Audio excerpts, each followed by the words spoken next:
তোমার মনে যা চাচ্ছে তাই। মনে রাখতে হবে আব্বা, চাহিদা পূরণ যে জীবন মানে শুধু চাহিদা পূরণ, এটা ইনসান না, এটা জানোয়ার।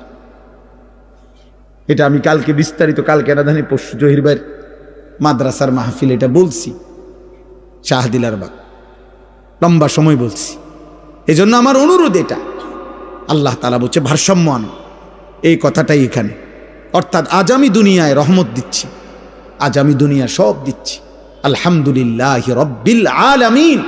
আল্লাহ বলেন সমস্ত প্রশংসা আল্লাহর জন্য। সব প্রশংসা কার জন্য? যদি বলি কেন, আল্লাহ বলবেন নয় কেন, বুঝলেন না? আল্লাহ বলছেন সব প্রশংসা কার জন্য। আমরা যদি আল্লাহকে প্রশ্ন করি যে কেন, আপনার জন্য সব প্রশংসা কেন, তো আল্লাহ আবার পাল্টা বলবে আমার জন্য নয় কেন। তুমি কও আমার জন্য নয়, অন্য কারো জন্য হতে পারে, কেন সেটা কারণ তুমি কও। চারিদিকে তুমি আবার তাকাও, তোমার মাঝে আবার দেখো, চারিদিকের যত আয়োজন সবই তো আমার, তোমার মাঝে যত আয়োজন তাও তো আমার, তো প্রশংসা আমার নয় তো কার? চারিদিকের সব আয়োজন কার? আল্লাহর। আমার মাঝে যত আয়োজন কার? তো প্রশংসা কার? আল্লাহ। আল্লাহ রব্বিল আলামিন।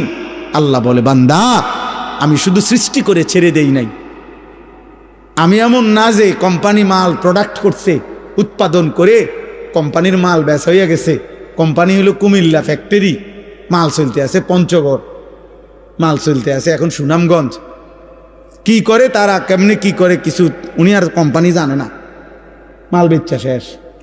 আল্লাহ তাআলা বলে না বান্দা, সৃষ্টি আমি যাকে করেছি আমি তাকে আমার হাতছাড়া করি নাই, আমার কুদরতি হাতে 24 ঘন্টা আমি তাকে লালন করছি, পালন করছি।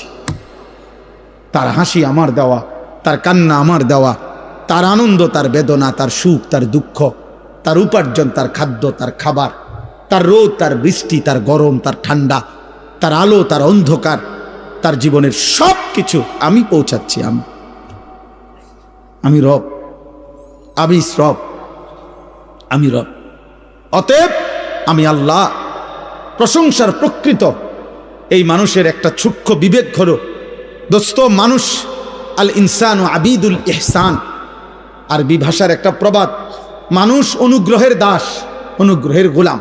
অর্থ হলো কেউ যদি কাউকে 10 টাকা 20 টাকাও যদি একটা বন চা বিস্কিট খাওয়ায়, মনে করেন আজকে কিবার মঙ্গলবার খাওয়াই,